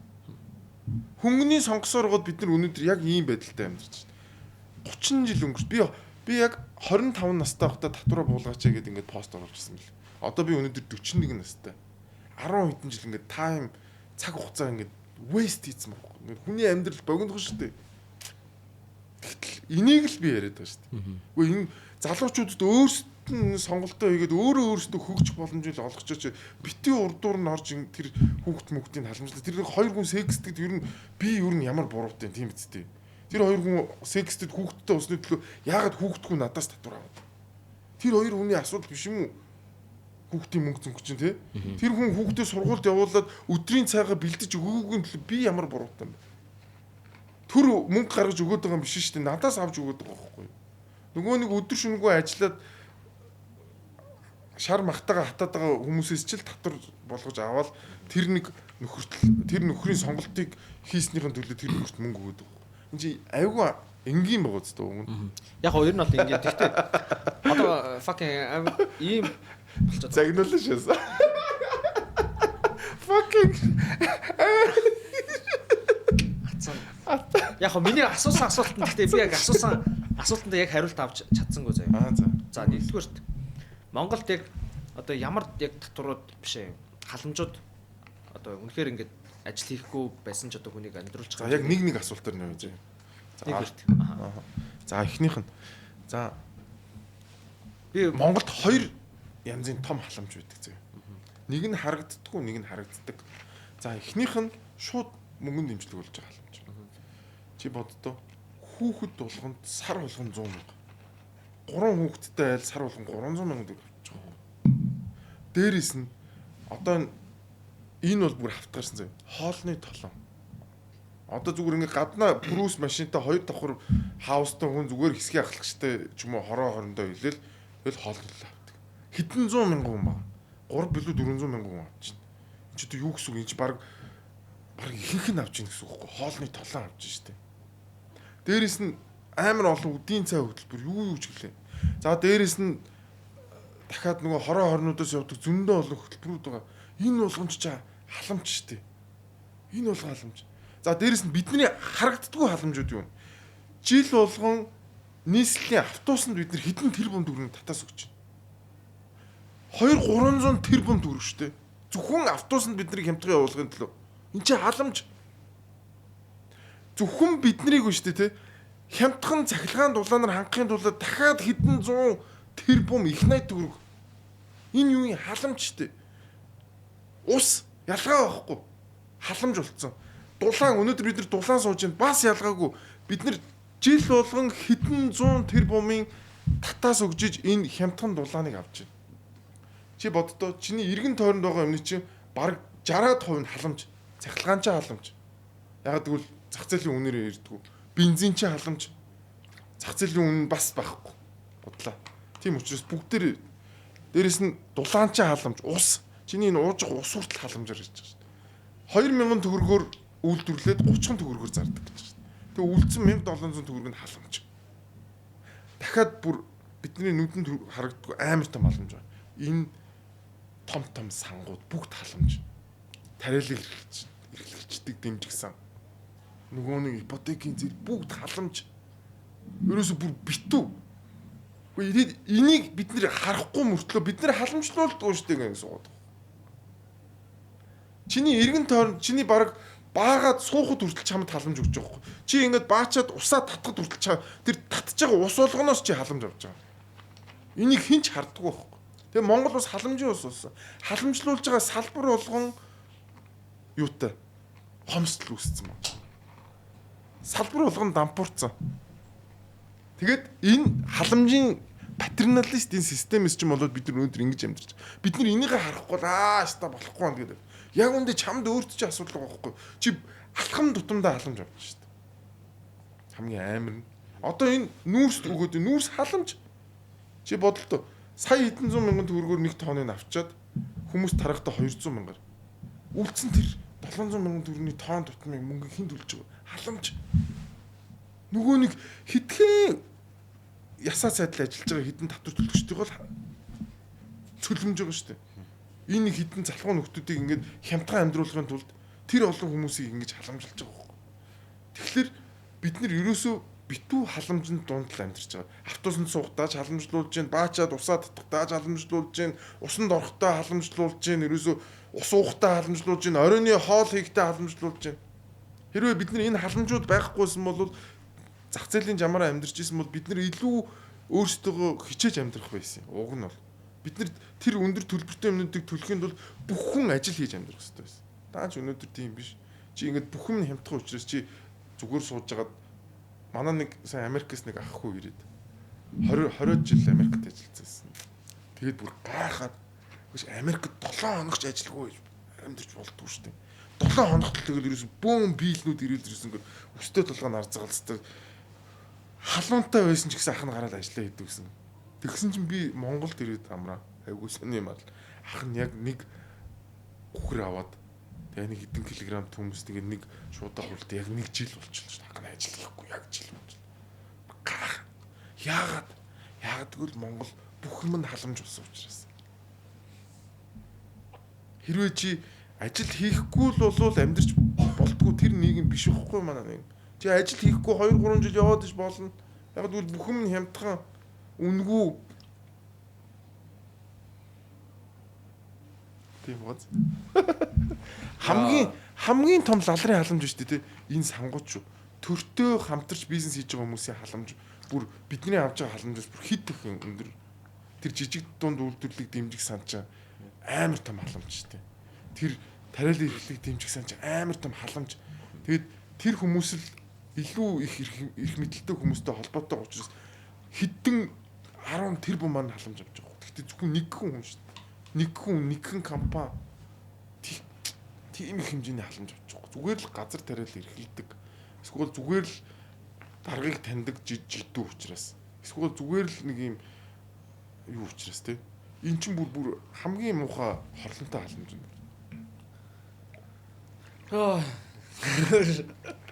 Дахиад загнаш. Юм асуу гардаг загнаш. Гимшээ. Чи одоо яагаад найзууд чи хоорондоо хэрэлдээд ирснийг ойлгосон үү? Ийм амар пашн байгаа тоххой тэр үсэж дотор. Та энэ лалрын ажилгүй уулгаачуудыг тижээх ямар хэрэг байгаа юм бэ гэж дотроо ингээ уур хүрээд байгаа юм чи тэр чинь. Өдөр шөнөгүй ажиллаж нөгөө хамаг мөнгө чинь тэгэл татвар юунд аваа авчих. Тэгэхээр чи ямар ч хүн уур нөхөр шин. Тэгэл хөрхий хоёр хуваагдал үзэлцээд тахгүй танаа найзууд. Үзэлцээд байгаа юм тийм. Тэгэд одоо тэгээ наад асуудал нь чи дараагийнх нь асуух гэсэн юм нь болохоор ийм байсан аахгүй яг. Тэгэхээр халамжийн нэгэн болцсон байгаа яг үнэн байгаа үстэй. Гэтэ халамж гэдэг чи одоо миний зүгээр ойлгож байгаа. Чиний хийгээгүй чинь төлөв мөнгө өгöd байгаа гэж хэлж байгаа шүү дээ. Эсвэл чамаас хөнгөлөөд байгаа гэж хэлээд байгаа шүү дээ. Төсөөлт болохоор ингээд за та хэд хүүхдтэй байгаа? 2 хүүхд. 2 хүүхдтэй. Та за яг муу ёр шүү зэ. Ингээд яг муу ёрлж амар юм онцгүй юм байна. Мэдгүй одоо та нэг өдөр бурхан боллоо тий. Одоо юу муу ёргоо тэр чинь. Тэгэхээр тэгсэн чинь ингээд одоо хүүхд мөхтөж байгаа жишээ нь ингээд яг үнэхээр бүтэн үчин жишээ нь боллоо гэж бодъё. Миний ойлгож байгаагаар болохоор аав ээжтэйгээ байгаа зүгээр гэр бүлд байгаа хүүхдэд сар болгон 100 мянган. Наад чинь тустай асуудал ч тийм энэ. Өөх биш. Тий бүр үнэхээр бүтэн үчин тийм хэцүү болчих юм бол жишээ нь шүү дээ. 10 хүүхдэд 100 мянган өгж явахаар нэг хүүхдэд 500 өгсөн нь тийм шүү дээ. Зөв юм шүү гэж би жишээ нь төсөөлөд байгаа байхгүй юу. Тэгээд яг ямар ч юм чи бодлоо. Яг жинхэнэ халамж авах хэрэгтэй хүмүүст халамж өгдөг. Харин очдгоо үсттэй. Очдгоо ч бүр өгдөг. Манай найз харааны бэрхшээлтэй байхгүй. Сарын 300 мянга төгрөг авдаг гэсэн. Сарын. Тэр чинь ингээд хөдөлмөрийн чадвар алдал 100% байгаа шүү дээ. Бас нэг манай нэг саатан найз байна. Бас 300 мянга төгрөг. Хотод ганцаархнаа амьдардаг. Одоо яг баг бүтэн үнчин маяг юм бохгүй. Ганцаар амьдардаг. Өөрөөгөө л авч явдаг. Тэр хүнд хамаатан сад юу ч байхгүй зөө.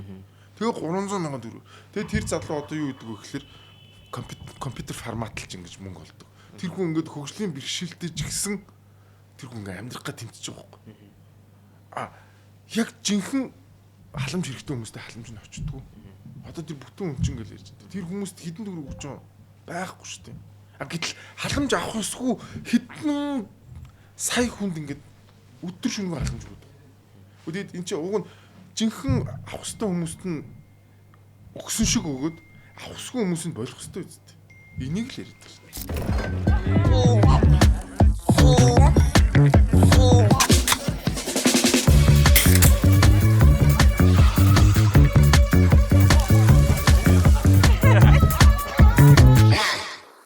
Тэгээ ер нь аль зүгээр ингээд яг би бодсоохгүй биз та ингээд ямар лайтан бэ гэд бодоод одоо жишээ нь тэгээд ийм боломж ингээд байхгүй маа. Сая ингээд үнэхээр на халамж чинь очих хөстэй хүндээ очихгүй байх гэж байгаа сте. Тэ. Тэгсэн мөртлөө ингээд халамж читерлээ боли гэж нэг юм яриад байгаа штэ тий. Зөвхөн ингээд факин за үнэхээр тэр төрийн албанд жишээ нь ингээд нэг даргын томилгоор очисон нэг нөхрийг гусаа ичээ. Тэ. Тэр нэг хүний ажил дээр аваачаад 5 хүний оронтой гараадсэн тэрийг гусаа хийчээ. Тэгээ элдв ингээд төсөөс ингээд давуу байдал майл олж авдаг одоо юу гэдэг тэр элдв 9 шидийн компани бүгдийг гусаа хийчээ тий. Тэгээ үнэхээр ингээд хүсээд байгаагаар ингээд яг одоо нүүтийн багсгадаг ч юм уу ингээд нүүт 5% дор хаяж ингээд уулын буулгачмаар байгаа шүү дээ. Мэдээгүй одоо нийгмийн даатгал багсд юм аа яа гэдэг. Үнэхээр ингээд доторууд буулгалаа заяа. Тэгээ ингээд үнэхээр төрөн жижиг тэнд нэгнээ одоо төрийн албаа агчид 300 мянга байгаа тий. Зөв. Тэрийг одоо нэг 50 мянгаас хэтрээд нэг хэрэггүй шүү дээ. Сая ерөөсөө сая 10 жилийн өмнө 100 мянга гэсэн биз дээ тэр чинь. Тий. Тэгэхээр чи ер нь бол за нэг бараг л нэг 30-50 мянган хооронд байхад л бараг болцохоор л доо бараг. За яг хуу тэглээ гэж бодъё. Тэгээд тэгтээ яг хуу стил ингээд татвар нь багасаад ингээд тэр нэг төрийн нэг юм эргүү бицта нарыг ингээд гусаад бүгд нь хайчлаа гэж бодъё. Тэгээд тэнгуүтээ тэр халамжийн болохоор үнэхээр авах өгөхстой хүнд нэг тэр чинь цөөхөн хүн байгаа шүү дээ тий. Үнэхээр 100 хүн дотор одоо нэг л одоо ийм асуудалтай хүн байгаа л үү. Мэдгүй яг жишээ нь одоо өнчиг хөвгт мөгт ч юм уу тий. Тэгэх боломж байхгүй мó. Тэгж одоо тэр болохоор танаа намын одоо бурхны ёсонд харш шүү. Яг чи ингээд бараг 7-8 асуултыг нэг өгүүлбэр чинь үлгэрийн юм яриад байна уу? Чи алинд нь хариулах вэ гэж. Яг асуулт биш чинийх нэлээ урт өгүүлбэр болчихлоо гэж. Би зэрэгцсэн нийлмэл өгүүлбэр болсон шүү. За яаж гараа. Тэнгүүт ингэж байгаа. Чи нэг эхлээд нэг ингээд хүмүүсийнхаа тоог хасаад нэг даргын дүүмөг ороосныг боловч гэж. За тэр нэг асуулт юм шиг үнэ. Эхлээд тэрнээс нь эхлэе. Энэ халамж одоо өгье. Бүгдийн гой сайхан амьдруулъя гэж хэлж байгаад тэд нар чинь дүгөө томилж байгаа байхгүй. Өөст та нарт гой үнэгүй зээлхмөр штэ. Ингээ нэг агентлаг байгуулангуудад тэнцэнэ дахиад хүмүүс. Энэ эхлээд энэ хүмүүс чинь зүгээр мөнгө шаахын тулд гоё юм ярьж эхэлдэг байхгүй. Тэрэнд нь хамгийн гол нь манус итгээд идэх байхгүй. 10-ыг шаагаад нэг нь халамжинд өгөөд 9-ийг өөрөө авчиж байгаа штэ. Амар гоё юм ярина эхлээд өстой эх орны хон баялагын эзэн болцгоё гэж орилж байгаа байхгүй.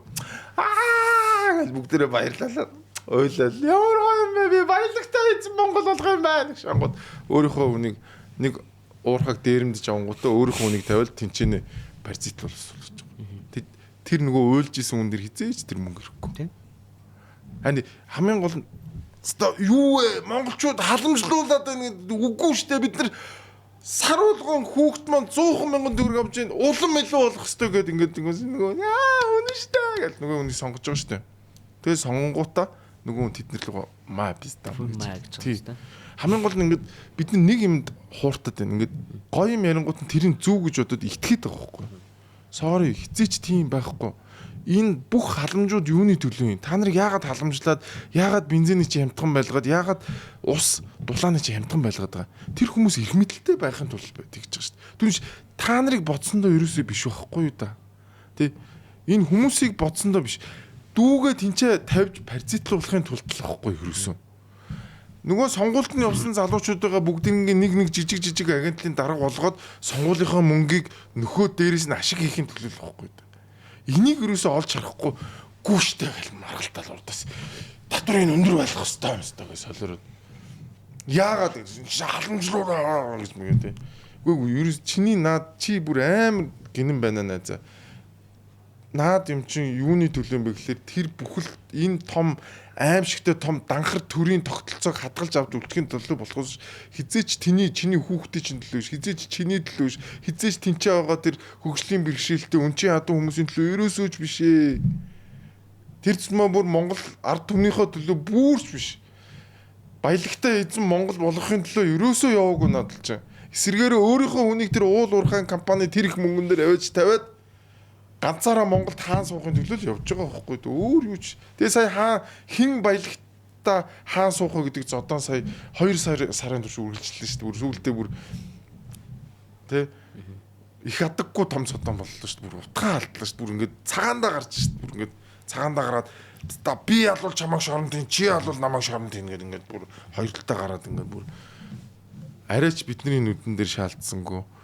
Нүднээс далдуур хідэн ч зодон юу ч болсон юм байгаа бүүмэд. Тэгэхээр энэ юу гэсэн үг юм бэ? Юу гэсэн үг вэ гэхээр сайхан юм гарч агаад төрийн эрх мэдэл дээр очиод илүү их мөнгө шаахын төлөө уралдаа. Энийг зөвтгсөн гой нэрнүүд нь юу гэж хүүхдийн мөнгө эх орны гişиг сар болгон 10 сая төгрөг авна. Энэ болгон чинь зүгээр л өөрөө өөрсдийнхөө статус кво эрх мэдлийг хадгалж үлдэхийн төлөө та нарт боо өнгөлж байгаа л тийм л юм баггүй. Тэг яг гол асуулт нь болохоор тэг хүрээний бузрыг уудлуул далаа гэдэг шиг асуудал яриад байх юм бол ингээд амар урт чагсаалт болох гэдэг байхгүй. Би болохоор яг одоо наадуул их чинь хусч хаяад одоо тэр хавтгаарсан халамжийг болоод үнэхээр хэрэгтэй хүнд нь л одоо тий цөөхөн өгөөд гэд гэх мэтлээ одоо ингээд ийм балансын шал өөр тийш нь явуулж штэ тий энэ ингээд хэрэгжих одоо жишээ нь үзэн санаа боломжтой ма танаа намын одоо юуны хувьд боломжтой. Гэхдээ би бол ойрын жилүүдэд бол болохгүй байх гэж бодож байна. Ер нь штэ яг ингээд ярихад бол гоё л доо ингээд Гэхдээ тэр чинь эхлээл яриад яг ингээд тодорхой болчих яг хамгийн гол нь эн чинь айгүй урт хугацааны процесс шүү гэдгийг хүмүүс айгуусаа ойлгох хэрэгтэй. Эхлээд нөгөө ямар төр зэсэг нь яг л тийм ямар ард түмэн яг л тийм төр зэсэг сонгодог байхгүй. Иргэд маань өөрсдөө ийм байгаа учраас ийм төр зэсэг бий болоод байгаа байхгүй. Тэгэхээр энэ иргэдийг өөрчлөх процесс ч өөр маш удаан хугацааны процесс. Гэхдээ бид нар мэдээж энэ удаан хугацааныхан байна боли гэж болохгүй яриад ингээл чамтаа ярьж байгаа юм шиг ингээл өдөр болгон л хүмүүсийг яриад ухуулаад синхруулэл ойлгуулаад явж явах хэрэгтэй. Энэ бол яг үнэндээ яг чиний хийж байгааг хийхэд бол дөрөс 2-3 сарын л ажил яг үнэ. Гэхдээ энэ 2-3 сарын ажлыг ойлгуулна гэдэг чинь 20-30 жилийн ажил байхгүй. Хамгийн амар нь.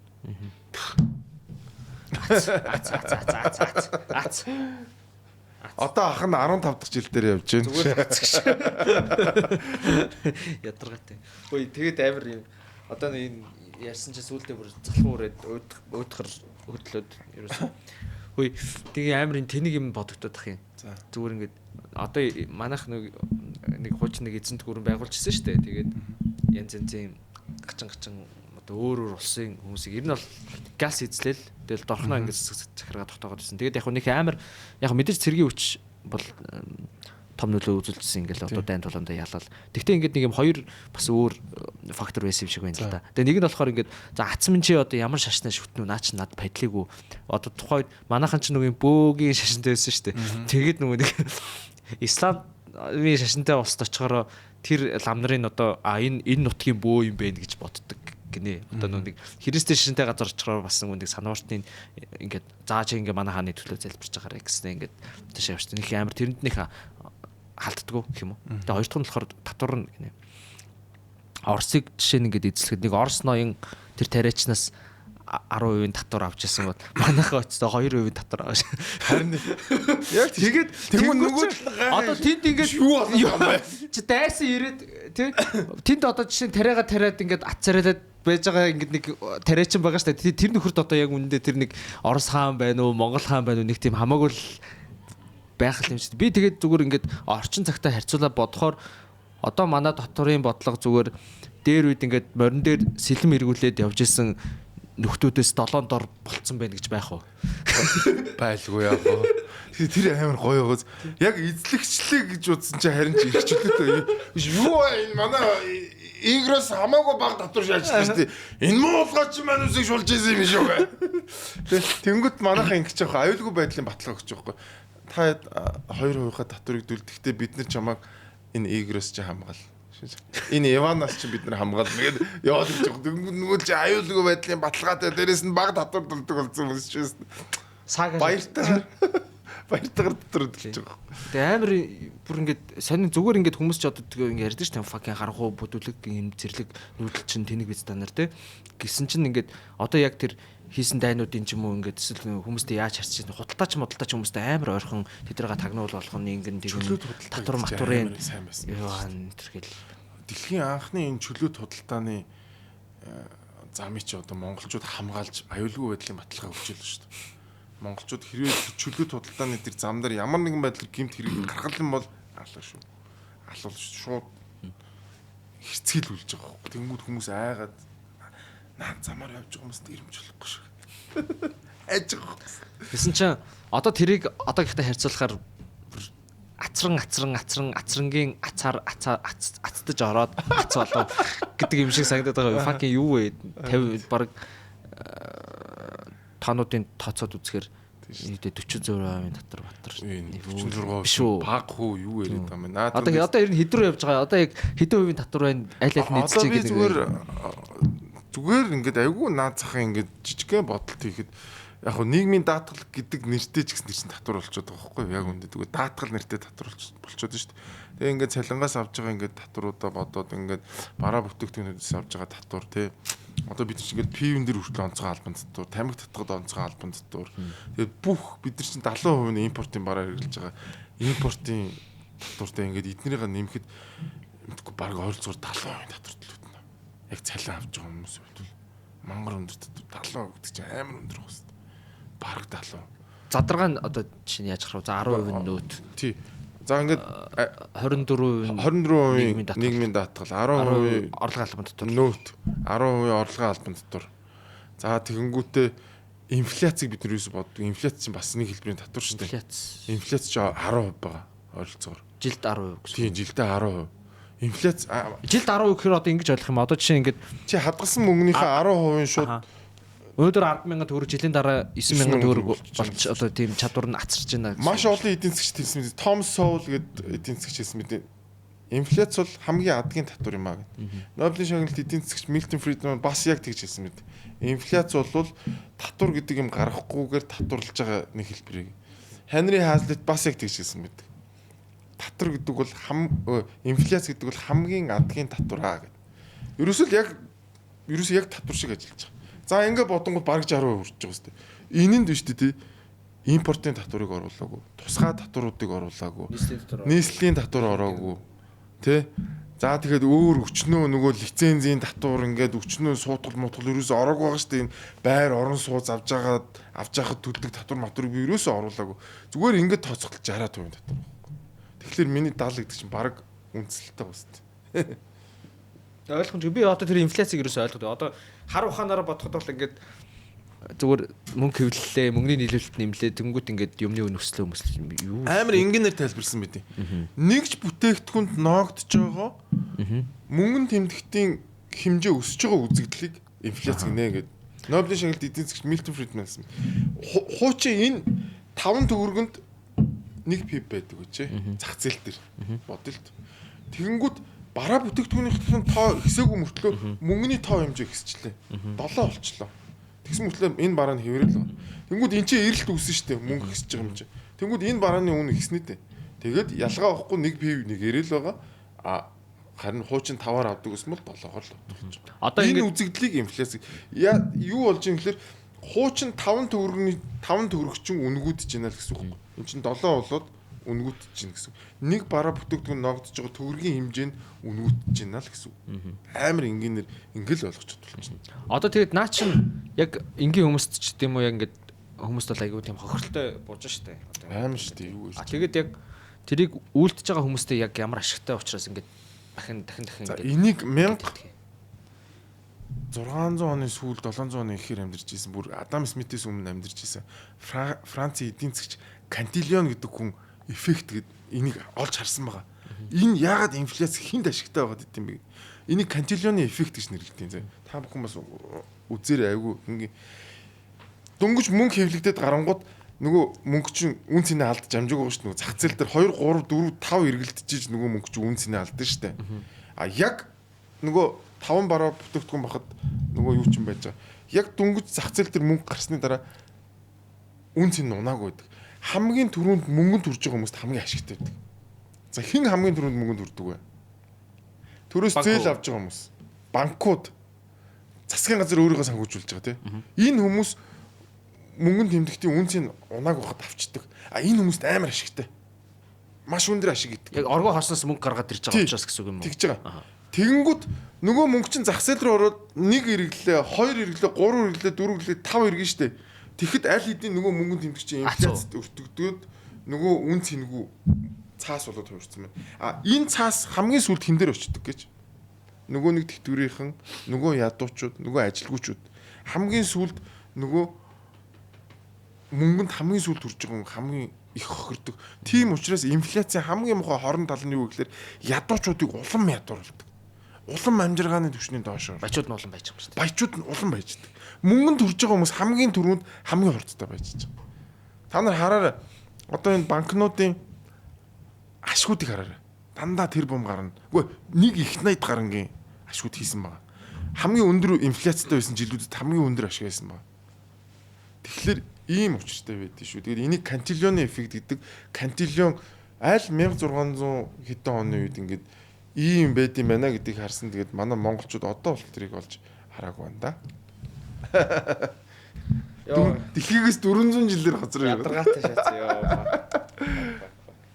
Тэгтээ инфляц гэсээс манай түүхэн бас тийм болж исэн юм л шүү дээ. Болдгоо. Нөө Янг өрний үед анх цаасан. Оо яг нэг нөхөр одоо ерөөсөө Янг өрний сүрэл чи ерөөсөө тэрнтэй холбоотой шүү дээ. Одоо инфляц чи өөрөө улс орноо сүйтгэе ячдаг байхгүй.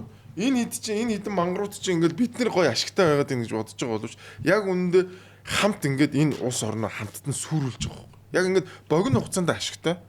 Урт хугацаанд эн чинь бөөнөрөө хамтдаа сүрэх юм бодлого шүү дээ. Ерөөсөө инфляц гаргасан ихэнх орнууд эртний грек ром бас яг инфляцаас болоод дампуурж сүрж исэн. Тэр улс орноороо байхгүй болсон. Тэр юу болсон гэсэн чинь хуучин ингээд зоос гаргадаг гэсэн чинь зоосонд орж байгаа металлын хэмжээг багасгаад тэгээд тэгэнгүүт ч нөгөө ромд ч инфляц үүсэл тэгэл эн чинь өөрөө ром задрах ром мөхөх хамгийн том үзэл. Ялгаа авахгүй, юан гүрэн ялгаа авахгүй. Бас цаас авчил хөвлөл заваарал яасан. Дээрэс нь одоо энэ юу Мао Зэдний өмнөх хятад биш үү? Бас ялгаа авахгүй. Инфляцаас болоод сүрсэн баг. Тийм бит юм лээ. Яа, тэр тийм бэ. Яа. Тэрл. За Monjus компани Ara брэнд манай подкастыг дэмжин хамтран ажиллаж байна. Байгалийн эрдэстэй энэхүү усыг өдөр болгон хэрэглэхэд тохиромжтой, ходоодыг чинь цэвэрлэж, шаардлагыг чинь тайлж, хордлогыг чинь үлдэн хөөж, даралтыг чинь бууруулнаа. За тэгээд дээрэс нь найз нь бол өөрөө энэ усыг өдөр болгон хэрэглэдэг. Тэгэхээр миний андууд ч гэсэн Ara-га уугаарай. Баярлалаа. Хоёрын гоо шүлэг уушсан. Чи нэр ойр шүлэг мүлэг уншиж чинь би уржиг дээр эмород. За. Эмор гэдэг нь би зүгээр сэтгэл санаа бол гоё байсан л дээ зүгээр ингээд би тэр нэг Б Батцаа гэдэг шүлэгчийн нэг юу орж ирээд нөгөө новш гэж үү. Тэр амар гоё штэ. Амар гоё штэ. Ээж нь новш, амьдрал нь новш, юу новш. Хам нь новш, хамт туулах зам нь новш. Юу лээ? Хайр нь новш, хамт амьдрах хүүхэн нь новш гэшаасна. Ажил нь новш, дарга нь новш, цалин нь новш. Тэгээ би тэр Батцаа гэдэг ямар хүн байд ингээд хайгаад шүлгүүдийг уншсан чи ямар гоё шүлгүүдтэй. Амар гоё шүлгүүдтэй юм шүү дээ. За тэгээд тэрнээс авангаалаад цаашаа ингээд шүлгүүдийн өөр яруу найрагчдын шүлгүүд рүү ороод нэг орой ч баг 2-3 цаг шүлэг уншсан. Тэгээд надад тэр нэг юу нэг ийм шүлэг өстэй амар таалагдсан. Мөнгөн шөнөөр би алсыг зорно гэдэг. Тэг холын холыг зорно гэдэг. Тэр ямар гоё шүлэг үү тий. Тийм. Тэр айгүй гоё шүлэг. Яаж яагаад өвөл те. Айгүй гоё шүлэг. Тэр чинь 2018 он болор цам авчихсан шүлэг. 18 гэж 16 гэж 18. Аа. Таас тиймэрхүү юм сонирхдаг байсан юм тий.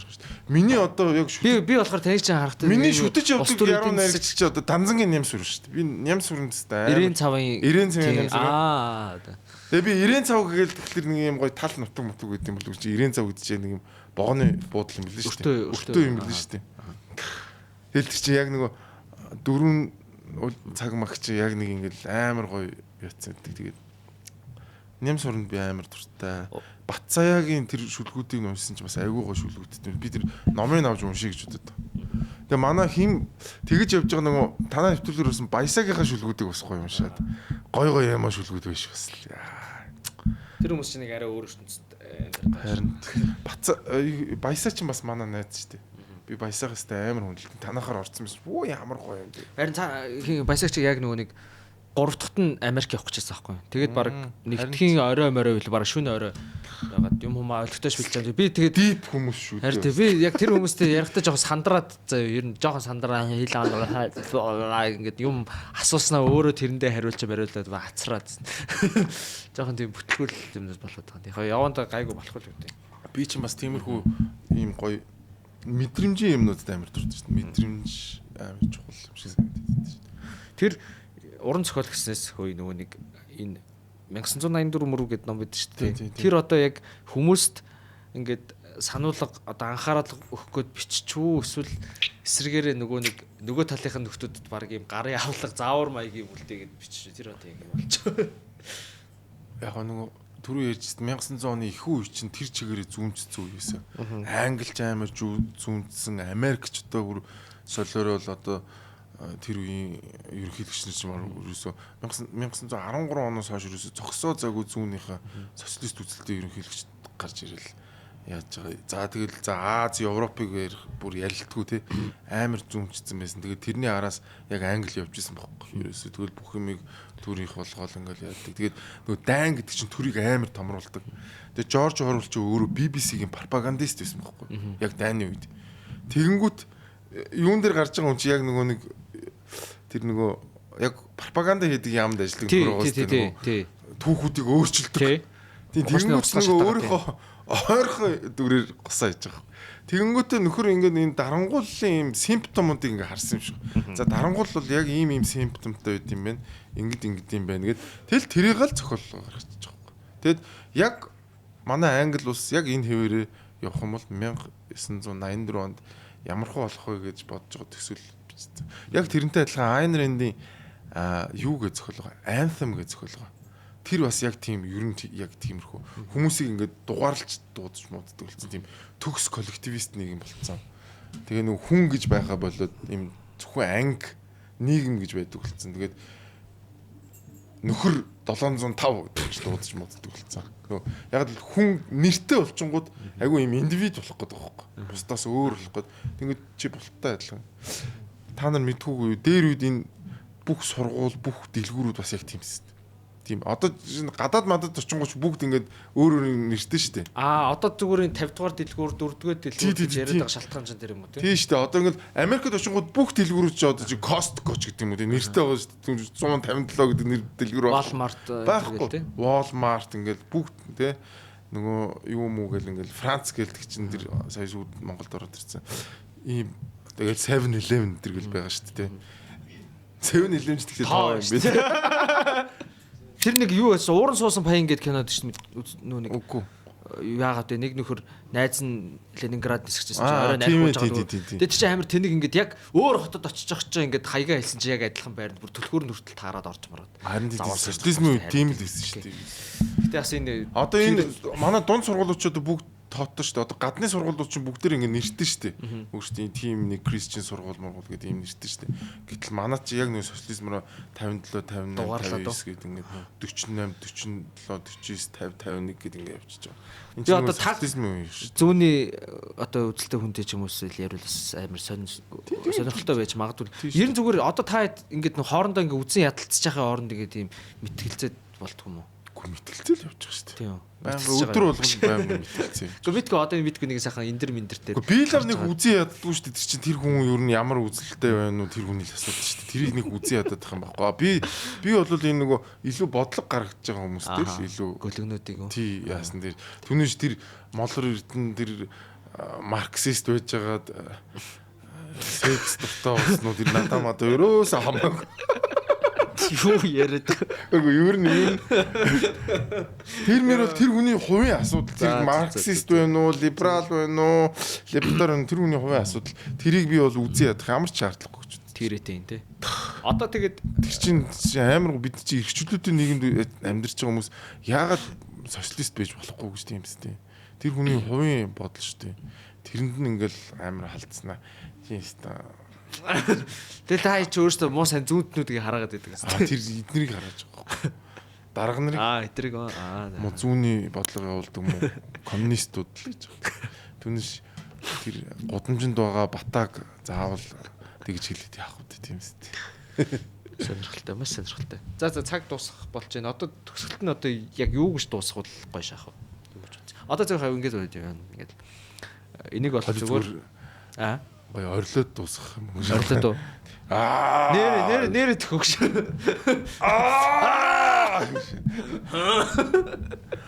Ёо. Цамаа орлоо. Ёо. За баярлалаа. Твиттерийг нэг дуусчихдаг шээ. Ямар ч нэг гоё ухаалаг үг мөг ингээд юм юу ч байхгүй те зүгээр ингээд хангалттай бүтэн цаг гаруй ухаалаг юм яриаддаг сүүлдээ захлаад ямараа янцхаагаа шагаад одоо энэ сүүлийн үед энэ амар токсик хүүхнүүд ингээд нөгөө сошиал дээр амар их гарч ирдэг болчихлоо шүү дээ. Амар байжсэн амар токсик гарч ирдэг те. Чи юу тэрийг юу гэж бодож байна? Би юуг нь отохтой биз дээ. Тэр чинь тэгэл солиотой мэдрэл муутай. Тэгтээ гол нь нөө яаж одоо анхаарал татах ойлгоцсон л болсон гэдэг ч боддоо шүү дээ. За мэдгүй одоо спонсор одоо ингэ аа гэдэг дуусгал та. За бай чи эхлээд бэлгээ өгчээ зав. Тэгээд дараа нэг ойрлоо тэгэл дуусъя. За ямар хүнд юм. За ах нь авч. За бай. За баярлалаа. Bonjour компани маань манай подкастыг ивент итгэлээ.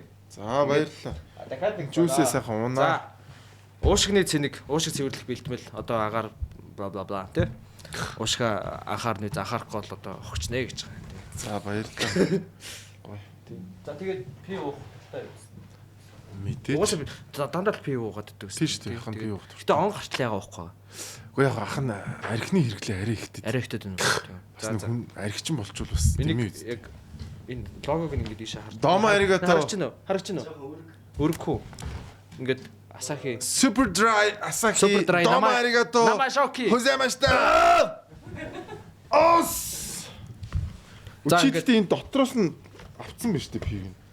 2 пиг байхгүй. Гэхдээ харин би ууцсан юм аа сая нэг нь. Энэ хоёр байгаас тээ. Аа.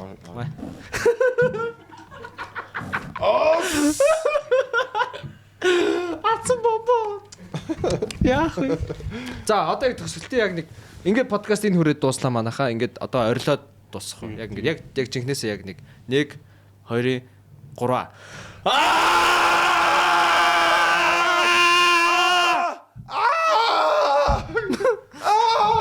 Жоо өгчөө. Яагаад ч юм түр ламаг хавгалтай шаачаа. Өдрөө хошдог болчихлаа. За ингээд болио тэхүү. Яриа итэрлээ. За ингээд дууслаа. За баярлалаа амраахаа. За